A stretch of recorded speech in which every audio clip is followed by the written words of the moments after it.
Kuna siri ambazo watoto hubeba moyoni, sio kwa sababu wanataka, bali kwa sababu wanaogopa kusema ukweli.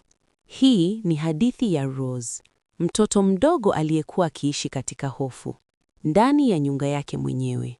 Juma alikuwa baba mwenye upendo mkubwa kwa binti yake, Rose. Baada ya kumpoteza mke wake, aliamua kuoa tena, akiamini atampatia Rose mama wa kumlea. Na hapo ndipo Jennifer aliingia kwenye maisha yao. Mwanzoni, kila kitu kilionekana sawa. Jennifer alikuwa mpole, mwenye tabasamu la kuvutia, na alijifanya kumpenda Rose kama mtoto wake. Lakini mambo hayakubaki hivyo kwa muda mrefu.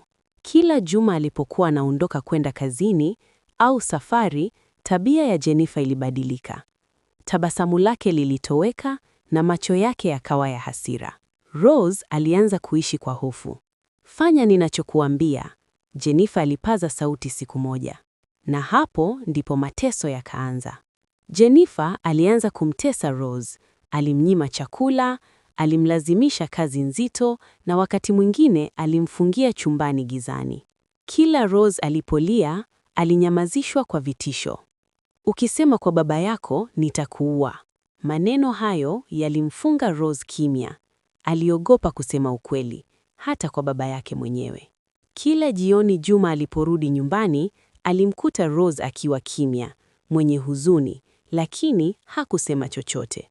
Jennifer alijifanya mke mwema mbele ya Juma, na Rose aliendelea kuvumilia kwa kimya.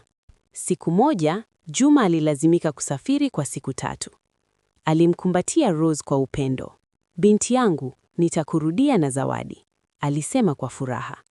Lakini moyoni mwa Rose kulikuwa na hofu tupu. Alijua mateso yangeongezeka.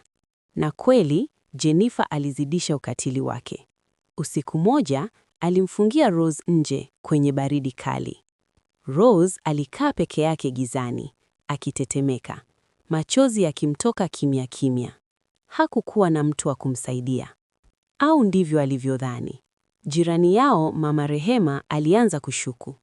Alisikia vilio usiku na kuona mabadiliko ya Rose.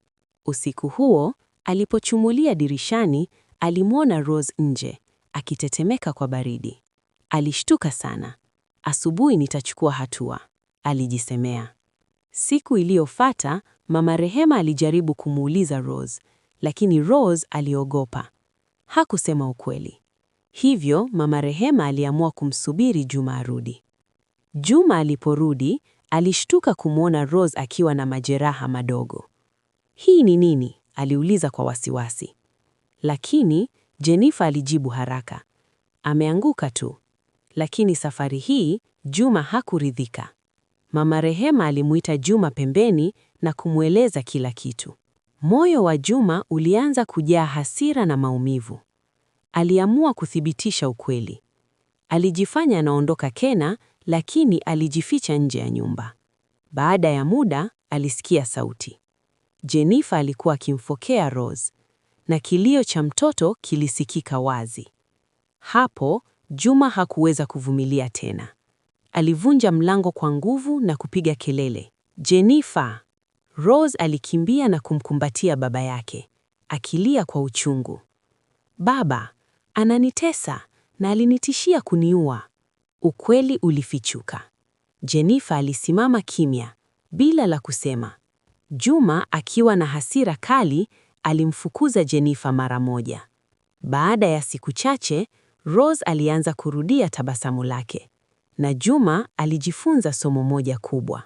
Sio kila anayekuja na tabasamu ana moyo wa upendo.